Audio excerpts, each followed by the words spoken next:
$80.9 trillion. That's about as big as it gets, isn't it? It's all the money that's out there in circulation in the entire world. But of course, it all depends on your definition of money.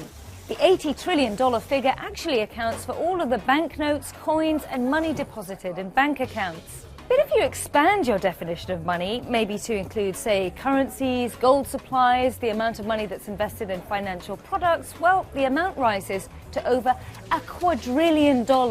And by the way, guys, that's a million billions. So the big question is, where does all this money actually come from? Well, central banks are responsible for minting new coins and printing new banknotes to replace the ones that get worn out or perhaps get lost down the back of the sofa. But they can also inject new money into the economy. Since the financial crisis, central banks right around the world have been embarking on massive programs of quantitative easing. This is essentially printing new money to try and ease the threat of a global recession. But as the Bank of England points out, these days, most money isn't actually made by central banks at all. Instead, cash is created by commercial banks, and it never actually gets printed. So here's how it works. Whenever a bank gives you a loan, say to buy a car, it doesn't actually hand over a pile of cash for that purchase. Instead, it transfers the money electronically into your bank account.